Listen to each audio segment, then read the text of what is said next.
Okay. All right, well, I'm sure we'll have a couple more drop in, and that's great, but let's go ahead and open with prayer and we can get going. Let us pray. Blessed and loving Lord, we thank you for the ability to get together as we have now. The technology drives us crazy from time to time, but it really is a blessing to be able to do this kind of thing. We thank you for the opportunity. We thank you for the inspiration. We thank you that the Holy Spirit has been guiding us forward in all these things. And we ask for your continual guidance, your continual encouragement, and especially that you direct us to the people who most want to hear your word. Amen. Amen. Well, just before I signed in, just before Dee signed in, I was glancing at my news feed, on the phone. And there's a lead article which applies directly to what we're talking about. I'll show you what that is in a minute. Get over here to share screen. And then share screen. And then get rid of that.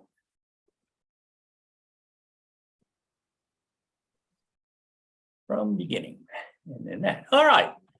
Well, one of the things I learned in other activities was it's always helpful to take a moment before I start anything and remind myself of what's foundational. What are we trying to accomplish?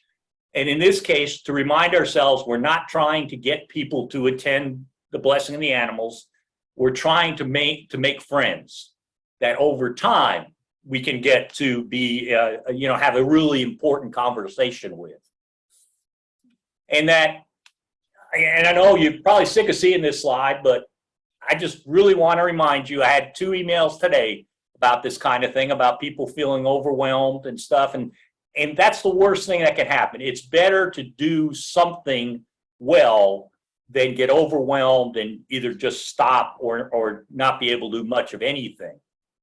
And the other thing, and I don't know if I made this quite as clear as I should have, and that's what matters is not what I tell you, it matters what works in your context. I'm going to share with you the best ideas I've known, I've heard about. But I can guarantee that some of those are not right for you, and that's okay. So pick and choose. If you get to the point where you have some questions, feel free to contact me. We can brainstorm. That's fine. That's wonderful. That's perfect. And I did divide these Zooms into the 3 topics. Tonight we'll be touching on Intrigue and Invite. And last time we had Create and Welcome, the event itself. And the first one we had was the Build Relationships. But in reality, they all weave together. And I do want to take a moment and say that I'm still offering to help anybody with the texting or connecting with people. I won't go so far as to say it's a waste of time if you don't do that, but it certainly reduces dramatically the effectiveness of what you're doing if you're don't have a system in place to follow up with people. One church began about 10 days ago, and she'd had 10 visitors, 10 guests, I think since about January, 10 that they got contact information on. So some of them were more than 6 months old. But we went ahead and sent them all a text inviting them to be involved and inviting them to hear from us on a regular basis. Only one opted out. We had 90% retention rate. And being text rather than emails or something, we feel fairly confident they looked at it. They knew what they were not opting out to. So that really tells me these people, even though they may have come 6 months ago and not been seen since, they've got an interest. And it's our job to kind of help with that interest. Remember we talked about this, that we have roughly 1 in 3 Americans believe in God, but do not have a spiritual home that's fulfilling to them. They may occasionally attend a church, but they don't have a fulfilling spiritual home. The problem is 2 things. 1, they're very busy, and 2, they're very cautious. They have this impression of church which is not positive at all. And those negative impressions are like roadblocks. A new metaphor, a new image I've come up with is if you can imagine a door with multiple locks on it. Each of these is a lock. And we've got to, not every door has every one, but it has more than one probably. So we've got to get them to at least release that lock long enough to talk to us. And it's hard. It's hard because what they hear from media is not what we want them to hear. And this one came from last year. But you may have seen in the newspaper just a few days ago. I think it was in Arizona, but I don't remember for sure. People with guns showed up at the library board preaching that they were representing God over the books. I mean, and this is today. This came in an hour ago. The Light Church in Clayton, where we have some churches that are working with us on this, is preaching against man having long hair. This is what these people think of when we use the word church. This is the first thing that comes to mind. That's why we've got to work so hard to change their impression. All right, I'm going to use the term landing page many times. This is what I'm talking about. Basically, what we're talking about is have one page on your website with a separate address. In this case, I just had your address /BOTA. You could have it /pets or whatever you want. And it has all the key information. And the advantage to this is that means whenever you put out anything, a poster, a newspaper article, whatever, you can send them to this one page and they can get everything they need. We don't want them to have to go to our main page and then start searching through to find out what they're looking. They'll give up. They want to know what they want to know now. Now, you notice down at the bottom, I had the link back to the home page. So if they do want to know more about the church, that's fine. But notice how simple it is. It doesn't have to take much time to put together. You have the key information. When is it? Where is it? A little bit about the organizations. If you do, I mentioned last time, you might want to do some playful things like a water balloon fight or something. Anything like that, you can certainly show. But these are really easy, simple, but very powerful. And if you don't know what I mean when I'm talking QR codes, this is what I mean. And pretty much any phone right now, any cell phone right now, can read these with no trouble, usually in the photo section. If somebody has one that's 3 or 4 years old, or 3 or 4 generations old, maybe not, but most of them can read them without any trouble. And this you set it up. If you don't know how to get a QR code, you can just Google create QR code. Do not pay for it. Do not sign up for a service to get it. There's plenty of places I'll do it for free with no problem. Canva, if you use Canva, they now have that. In fact, I think this was from Canva, as a matter of fact. If you're having any trouble at all, just send me the page and I'll send you back a QR code 10 minutes later. I mean, it takes literally 15 or 20 seconds but it is very helpful. So the big question is, how do we intrigue people so they will want to respond to an invite? How do we get past some of these blockages, some of these wrong impressions, so they may respond positively to an invite? A couple of things we have to remember. One is it takes several touches. One of the challenges that a lot of churches have is the idea of, hey, we put up a new website, how come the church isn't full this morning? Or we put a banner out, how come I didn't see anybody new this morning? The chance of any single thing resulting in maybe one, maybe, but that's not how it works. We've got so much working against us that it's going to take several efforts. And it helps to have multiple methods. Now, social media gives us the best results for the investment, and the investment in this case is primarily time. But there's other things that can be effective too. And if a person sees the message multiple times on different platforms, they're more likely to respond. And think about, we're all in the election season. Look at how the candidates are trying to have their name out front many different ways. Familiarity is what they're going for. And to some extent, we are too. Same rules that we talked about before. You got a half a second to grab their attention before they'll look away. Think of this as a newspaper headline. You have about 3 to 5 seconds to keep them interested enough so they'll actually pay attention. And this is newspaper people will tell you that's the first paragraph. Everything, obviously not social media, but everything else, we need to be thinking 6 feet away because people are not likely to walk up and stand in front of a poster or something like that. So if we're putting a poster up in downtown in the coffee shop, they need to grab the key points, needs to grab their attention from 6 feet away at a glance. If your congregation will step up, and that is a big if, and we'll talk about this in a few minutes, you could do a whole lot for very little money.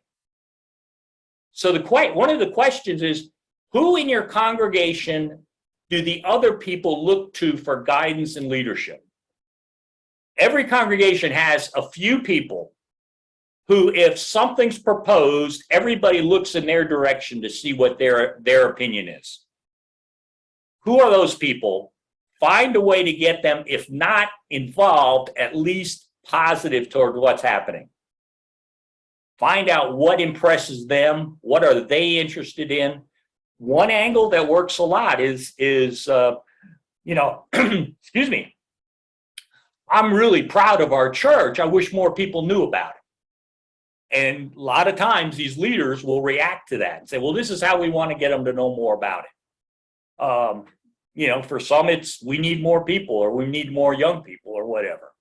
So find out, think about who those are and take them out for coffee or talk to them or whatever.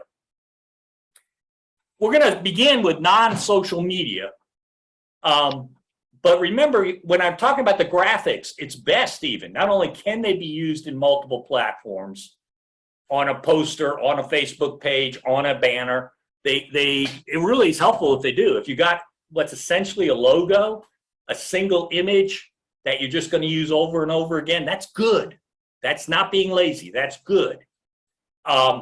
Weekly papers tend to be more responsive. Dee just mentioned she got a call asking for an article. And that's great. And that it's coming out before the Blessing of the Animals, which is perfect. If she gets it done. Dee, is that a weekly or is that a daily?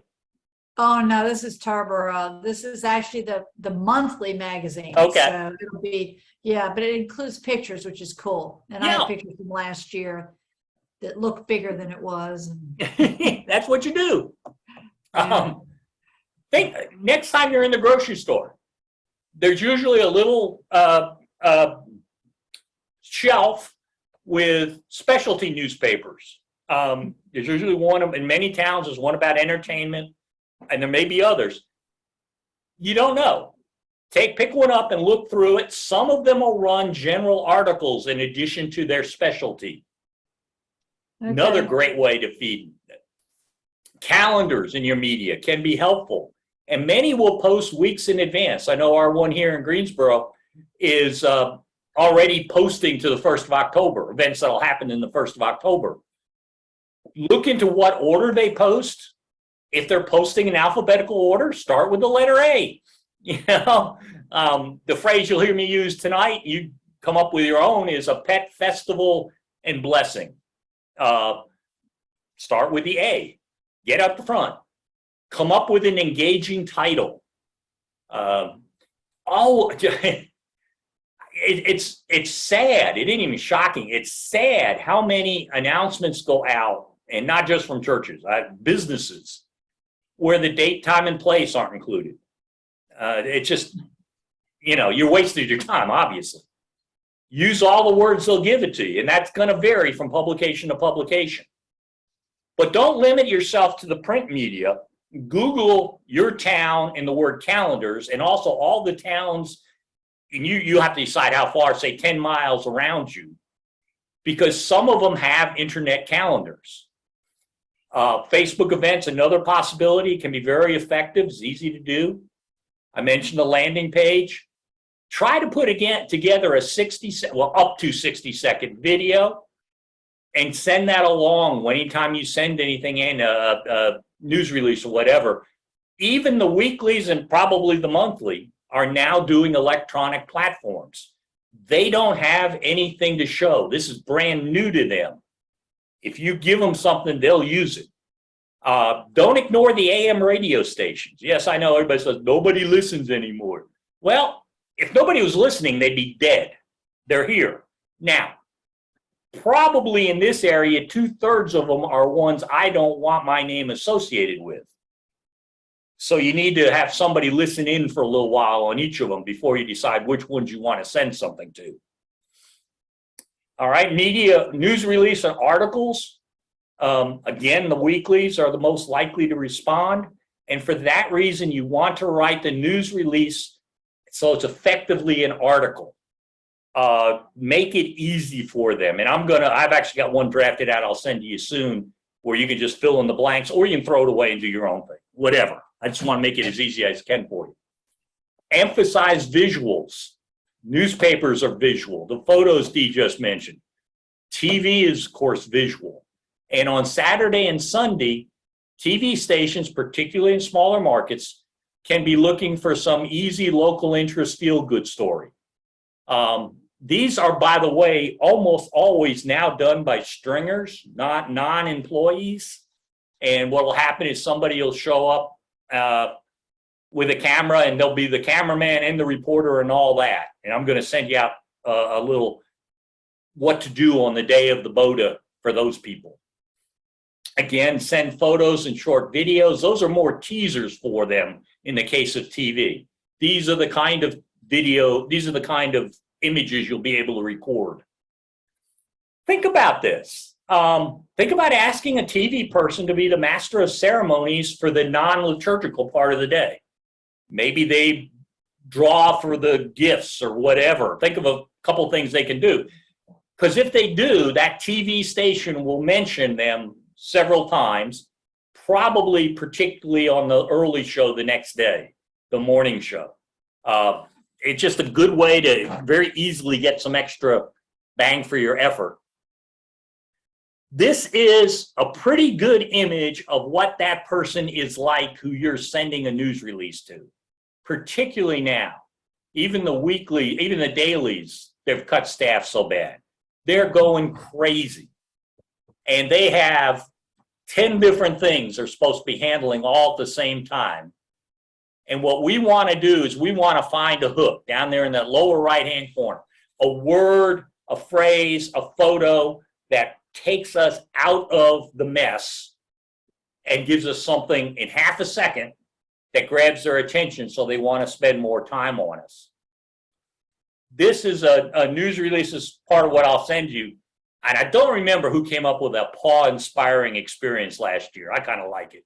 But anyway, notice I start out great visuals at the top, and the first two words, no unicorns. Well, if I get something and those are the first two words, I'm likely to read on. Maybe not for long, but just, that's going to pull me in and want me. That's what you're looking for, something to pull you in. Give them, like I say, give them the story. You can have quotes. That's great. You can have, as I say, photos. Most important, down at the bottom, at the end, let them know how easily to get additional information. They're likely to be working on this at 8 o'clock at night on a Friday. Giving them the office number is not of any use at all. So if you want to put the office number first, that's okay, but make sure you're giving them numbers they're likely to be able to get an answer from, like I say, 8 o'clock at night on a Friday. Non-social media banners, moderately expensive, of course, but they can be reused. Goal is to make it readable from the furthest traffic lane 5 miles an hour over the speed limit. All right? So be thinking about that. And what it comes down to is you can't get many words in there. They won't be able to read them. So graphics work great. You can change the dates. This is one I hadn't thought about. The banner maker hooked me onto this. Is if you have something like this and you have a different date next year, just stick a piece of Velcro on, put a new patch on it, and you're ready to go. Make sure you have a strong support system. Most church banners are an embarrassment. The support system's leaning over. They're all rolled. You can't really read them. It just looks like this church doesn't really care.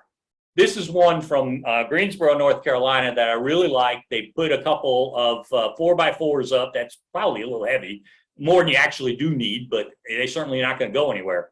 And up high, they put the permanent part. And then below that, when they have something special they want to announce, they have the ability to do that. And it's very simple. They just, you walk out, you hang it up. So I love this. This is a very good system. All right, posters is the other one you talk about a lot, and they can be effective. The problem is the adults don't get into the rec centers, the schools, and places like that as often as they used to. Most now just drop the kid off, watch them run into the rec center or wherever.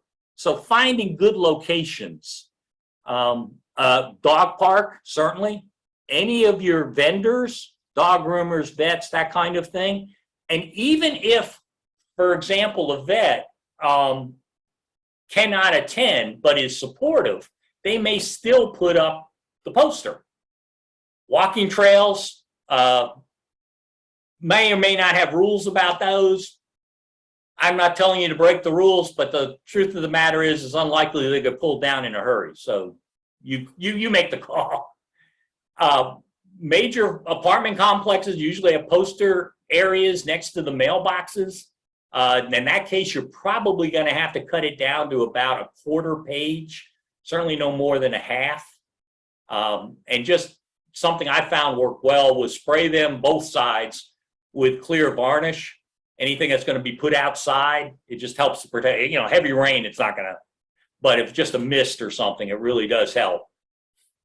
Yard signs are one of my favorite. Again, they're expensive, but if you want to save some money for next year particularly, when the election is over, pick up their signs, recycle the cardboard, and keep the metal. That's about half the cost of the yard sign.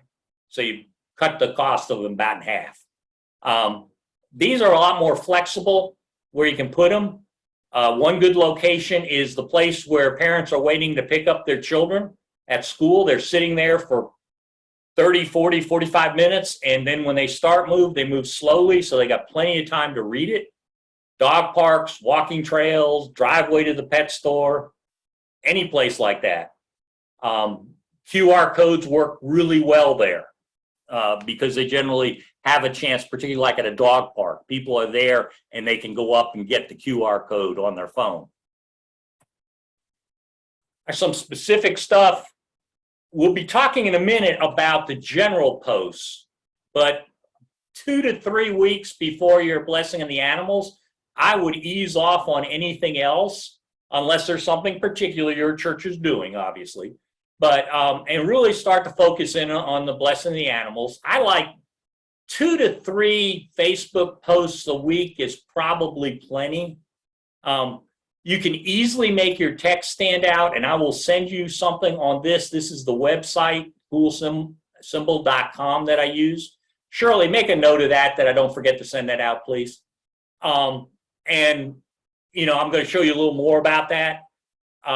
You can, again, use the same graphic from time to time, but also you can do it and then add something so you don't have to do something. And it's actually, I'm told by the advertisers, it's a very effective way to do it, where people recognize most of it and there's a little bit of new information. So for example, here, this might be the one you start with. And if you notice, and the sizing isn't quite right, up here at the top, what they call their headline area, you notice I was able to do it in a different font, a different color, not color, font. And I'll show you how to do that. But then you got your basic post, and then you come back days later or whatever, and you put a little additional information on. Now, I didn't do a good job setting these up. You'd want to use different colors and stuff. So each time it comes up, it jumps out as being something new. What prizes are offered is a good topic. If you're going to accept entries before blessing the animals, and I love that idea because it gives them a reason to submit a jot form or whatever system you use, so you get their contact information. That's our goal, is to build relationships, and to do that, we need their contact information. This is coolsymbol.com, just so you can see what I'm talking about. It also has emojis and stuff like that that'll fit. I guess what I didn't explain was, if you go onto Facebook and just try to use normal fonts that you would use in, say, Word, they will not read it. Facebook will not take those. These are special, and don't ask me why, codes that you can copy over there. And it's, just as you can see, you type in what you want, you hit copy and paste it. Very simple. There's only about 4 or 5 fonts you're likely to want to use. I use, as you've probably picked up on with my emails, I use the bold script font primarily. I will sometimes use the writing font, and the bold italics. But that's so much different from everybody else's headlines that it makes yours jump out. If you're going to have any unusual animals or have had them in the past, use that. Use that. If you're going to bless photos or videos of pets, that's another thing to make clear. Afterwards, plan on 3 to 5 posts with photos of what went on. What you're trying to do there is say, I wish we had gone, so that the next time your church does something and they see your church again, the impression they have is, that's a place I want to be part of. One thing I suggest is the clergy consider looking at the 2 to 4 weeks after the BOTA and look for a reason to preach on environmentalism, creation care, animals, anything, because these people who came and you got their contact information, they have an interest in that. So it'd be very appropriate to send them a note and say, oh, by the way, thought you might want to know that Sunday the sermon, that just, again, it's a hook. Handouts. Only issue is, will your people do it? Will they help? Business cards I like are a nice size. I would suggest you spend a few extra dollars so they look better. I like the rounded corners. If I have a stack of them and their corners aren't rounded, they tend to get folded over and look kind of less than perfect. Personally, this is my personal thought. I'm an old man. I like maps. I love GPS, but I also like a map. So I'll put the map on the back. It isn't a doubling of cost. There is some additional cost, but it isn't that much. And again, date, time, and place. The process I like is to bless them during a service, talk about what they're for, bless them during a service, and then have an influential member, one of those people who influences others in the congregation, at the back, handing them out as people leave, saying, hey, Peter, will you hand 5 out? That kind of thing. And it helps to give them ideas, because first reaction you're going to get, well, I don't know who to hand them out to. Neighbors, dog parks, dog walker. I could hand out 10 in front of my house from people walking their dogs. Every vendor who will be present, give them some. Co-workers. And even if the person you talk to doesn't have a pet, you've still mentioned your church and you have endorsed it by offering the invitation. The food truck may want to advertise they will be present, so give them some or give them a poster or whatever, so they can try to encourage business. I sent you a video yesterday, I think it was yesterday, from Bishop Curry, and it's meant to encourage. It was designed to encourage participation by your people. I would use it at the vestry.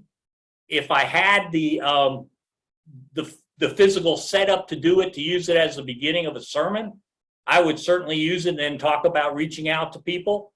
But you may want to put it on your website, send it out as an email, whatever. I got it. Hopefully it'll be some help. You will get another one. I think I got it scheduled to go out tomorrow. from Bishop Curry, which is designed to talk to the community at large. In other words, inviting them to come to the blessing of the animals. So you'll be able to use that as a post on your Facebook page or whatever. Children can be some of the best people to invite other people, their friends, and you might want to just put together a simple invitation. Think, something like a kid might use to invite their friends to a birthday party. 3x5 card, is all it has to be. And if you're having any kind of games, like a water balloon fight, or you're having anything like that, you can make sure to mention that to the kids, to mention to their friends. But once a kid says, I'm going to be there, their friends are more likely to be interested. All right, social media. That was all non-social media. Now we're going to turn to social media. It's just a lot more effective for less effort. You just reach more people. The first step is Intrigue, and that continues forever. That you never stop doing that. And so we want to start that just as soon as possible. As I said, 2 to 3 a week is probably plenty. We're looking for simple posts to grab people's attention and intrigue them. We want something that's fun, inspirational, and something that grabs you. The graphics grab you. Look for things that tell your story, but keep it simple. Again, got that half-second rule. There's lots of things you can use. These are memes, photos, videos, slideshows. And for some reason, it works better on Google than other search engines. If you Google Episcopal memes, you get hundreds, literally. And they're, some of them are terrible. Most of them are pretty good. Say something about your church in the text that goes above it. Like, for example, the one loving everyone because Jesus told us to. You might say something about St. Albans certainly welcomes you. Mention your church name. And these are good places to have that landing page link. You can either do it as a QR code or as a link, or just as a link, whichever. Posts about your church can be great. Ways to tell your story. Again, sit down and think through that negative impressions list. What do we do that says that's not us? You probably want to stay away from bragging. Even though we all know we're better than anybody else. We don't want to make a big deal about that. I would stay away from controversy in the sense of directly disagreeing, like that one about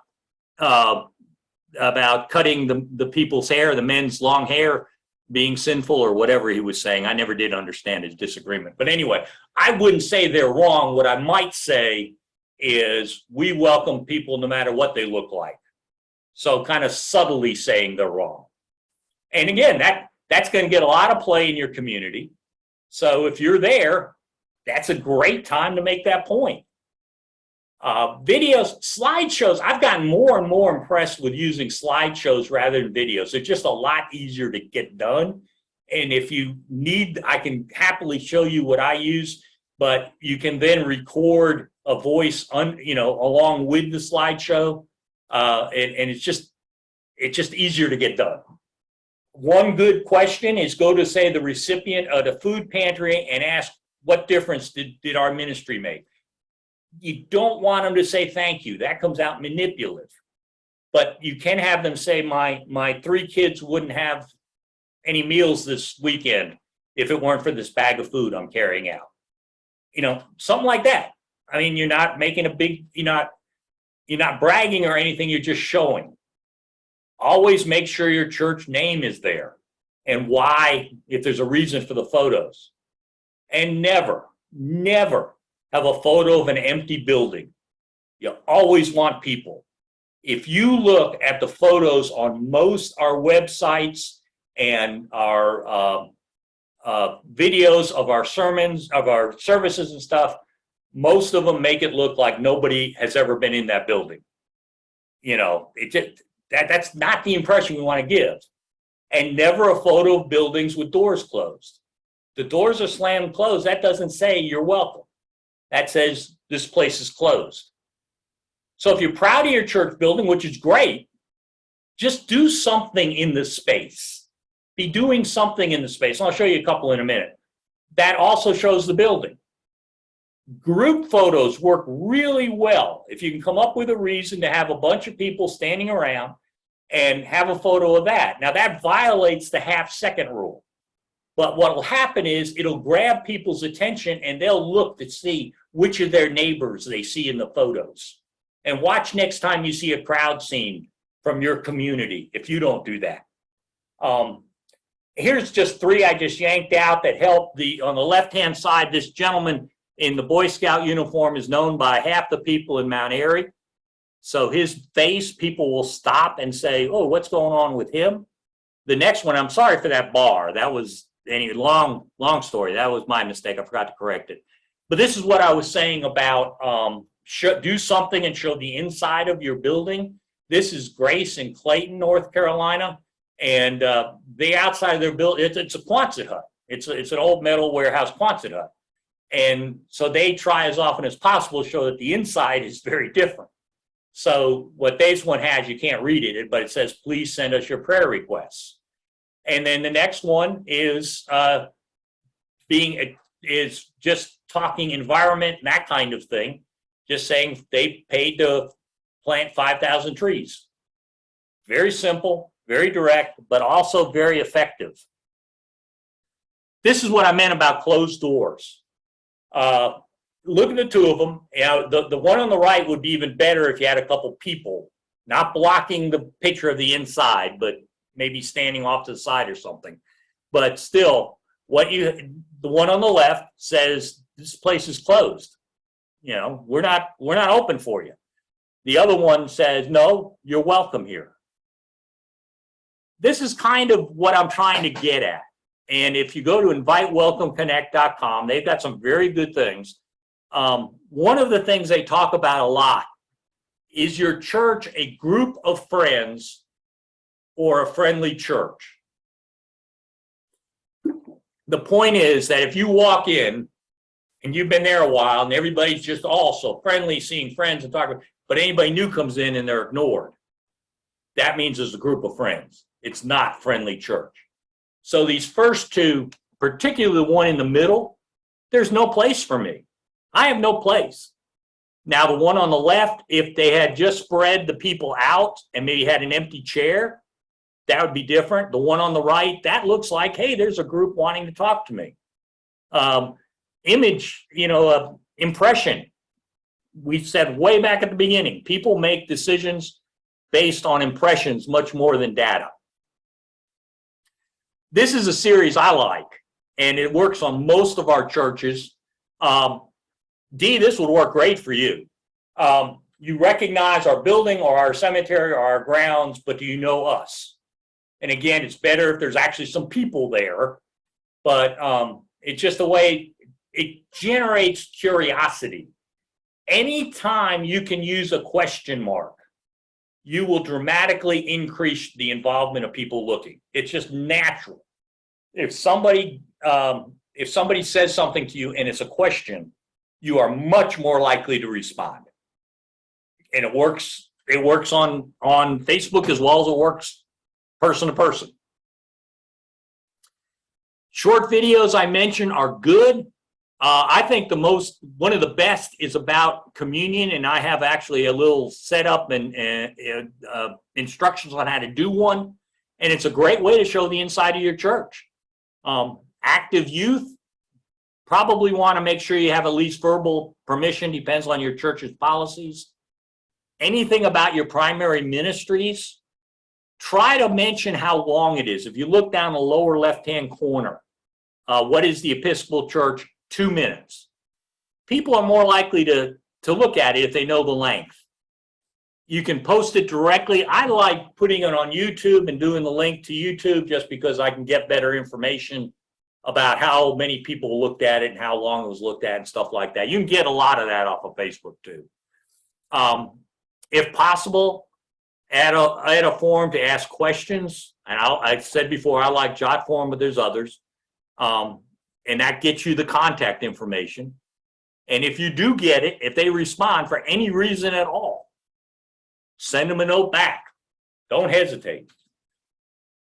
TriTank has some really good short videos, again, in the 2-minute range that can really help. The two things that make them better, and I'll be more than happy to help you, I'll do them for you. But the lower left-hand one is one I did for that particular video. And the problem is when you load it in, what it shows originally on Facebook, you don't have a lot of control over unless you have an opening slide that runs for 2 or 3 seconds. Then you get what you want in front. Same thing at the end. You don't want just to die out into the copyright. You want it to talk about your church for a minute. If you look down on the center there, let me see if I make that play. Is that going to play for me? No, that's the other one going to play. Sorry about that. That isn't the one I wanted to play. Here we go. See, if somebody were watching the video about prayer, that would be the end of it. That's what they'd see at the end. So they're invited to submit prayer requests. These 3 I really like for what we're doing. What is the Episcopal Church? What is sin and prayer? The one on atonement I really like, but I think it's too deep for this phase. I think that'd be better in a confirmation class or something. And again, I can help you do any of this. You just ask and we'll get it done. All right. Now the bad news, the terrible news, and I'm not saying that in a laughing way, is you can do the absolute perfect post. You can do all the work, it's just wonderful. But Facebook will only show it to about 10 to 20% of your people. So in other words, these are people who are supposed to know all about it anyway. Now, many of them don't, but, and that's because Facebook wants you to spend money. I mean, Facebook's a business. So 3 things you can do. First, and very effective, is beg, plead, cajole, threaten members to comment and share every one that goes out. So here's just kind of broad. If your church has 300 followers, then 30 to 60 might see the post. But if 10 members share and each has just 100 followers, and most people have more than that, that means 1,000 will see the post. Now, there'll be some duplicates. You know, Marty will be on 4 different lists. That's okay. That's okay. There's nothing wrong with that. Plus, Facebook, when it begins to see people commenting and sharing, it says this is of interest. And what it wants to do is have people see things that are interest. So it'll start showing it more widely. Second thing, which is even more effective, search the groups, Facebook groups, for appropriate groups in your area. And again, search surrounding towns. Then you post to those groups, maybe not as often, but I'll show you some numbers from Mount Airy in just a minute, but you can end up reaching thousands of accounts for the effort of 1 minute worth of time. It's really hard to overemphasize the importance of these 2 steps. Like I say, you can have spent hours doing the perfect post, and it gets to almost nobody unless you're willing to do these things. And here's the groups I mentioned in this happened to be Mount Airy. The first one has 7,700 members. The second one has 2,100 members. Most likely, there's heavy overlap between the 2, but that's not a problem. The LGBTQ plus has 368 members, or as of this, when I took this, I don't even remember what it was. So not as many, but it's certainly very focused. So we've actually reached out to that group with some separate posts just for them, or made a real point if there was something we thought would be of particular interest, and have had a lot, 3, 4, 5 responses from people that have started coming to the church. And your third option, of course, is to pay. Pick the ones you think are the best. For budgetary purposes, you will pay about a penny for each account that sees your post. That doesn't mean they've actually looked at it. It just meant it's been on their feed. This is really easy to do. Facebook is a business. It wants you to put these ads out. so they make it as easy as possible for them. Most their default values are perfectly good for what we do, and just go on through. And I have a step-by-step video I'll send out. You can target people. In other words, only people with interest in pets or animals would see a post about the BOTA. And go back and forth on that. But let's say you're spending $30, 3,000 accounts will see it. Is it better to have 3,000, each one has an interest in pets, or 3,000, randomly? One thing some churches have done is ask for special donations, kind of the same way a lot of churches do altar flowers. But again, say something like, we want the rest of the world to know what a wonderful place this is, what a wonderful community. Would you give $30 or $60 for a week or two worth of advertising? Another source of outreach that just about every church I know misses is the groups that are already meeting at your church. I mean, do they feel invited? Like the neighborhood garden club or whatever. Now, personally, what I would do is occasionally drop in at the start of one of their meetings, maybe once a year, maybe twice, no more than that. Just kind of wander through and say, hi, how you doing? Is everything the way you need it? Anything we can do for you? And then as part of that, invite them to Sunday service, or if there's something else coming up. Now, not a 12-step group, obviously, because of the anonymity. Always have something. They're walking out a door. The last thing they see should be something that gently invites them to go deeper, to get involved in the community. You can leave contact cards on the table. I think that's a good idea. I don't know as I do it every month, but if they're only meeting quarterly, maybe. And certainly special invitations to special events. If you have a team working on the BOTA and you can list the groups that meet in your church, maybe somebody would go into each group for 2 minutes at the very beginning, explain what's happening, hand out a business card or something about it, and then leave. Let them feel welcome. This is one St. Andrews in Greensboro, North Carolina has as you're walking out the door. It's not great, but at least it says something. It's one of the few I could take a picture of that said anything.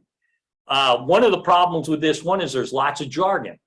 What's reflections on the readings? Well, I kind of can figure that out, but what's early fellowship? Where is the undercroft? Where is the chapel? So, this could use some, but at least it gives them a little something. And, it never hurts to have them know more about us. It's also next to the door they're walking away is not a bad place to have just a poster that talks about your youth group, that talks about your food pantry, that talks about, and again, they don't have to know it's there for them. They're probably in the fellowship hall. You probably have other things posted. So just make sure they get to see it. Don't forget your preschool. If you have a preschool at the church, please don't forget them. That's another place where yard signs work well, because usually the parents are lined up waiting to pick up their child. So that can work really well, very easily. In all communications, the goal is not to announce, the goal is to intrigue. Announcing something that's boring is not any help. And Bible study Thursday, 11 a.m. in the Smith room. I'm not interested in that.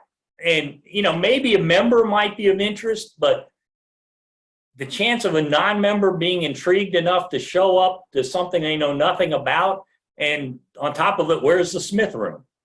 I'm not going to come to something if I think I'm going to get lost and be embarrassed.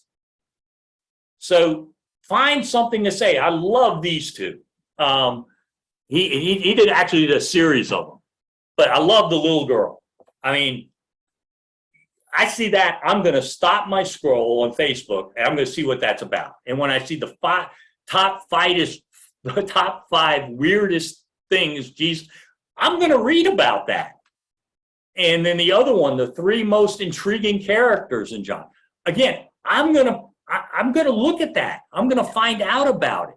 That's interest. That has the hook. It grabs me. Now I may never come to the event, but I'm gonna read it. So overall, our most important word is intrigue. You know, that's what we're trying to do, because until we intrigue, we can't really accomplish a whole lot. Again, you're not going to do everything. Please quit. I've given you a whole stack of stuff in the last, 50 minutes. Please don't overwhelm yourself. Please don't get discouraged. And realize again that what matters is your context. And a big part of your context is what resources you have. And a big part of resources is volunteer time. If you don't have the volunteer time to do something, then you don't have it. Don't try to do with what you don't have.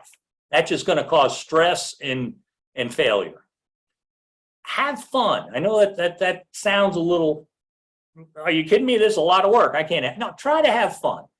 If you're having fun and if you're excited about your church, that will come across. That attitude is more important than anything else you can do. And of course, pray. Every time a post goes out, pray for it. Ask your congregation anytime they see it, that they pray that the right person will see it and respond. Pray for energy. There's times that was my most common prayer. We need to remember this is about God. We need to keep God involved. So, all right, let me stop the share, and I will, you can unmute yourself, and we can just, any questions, comments,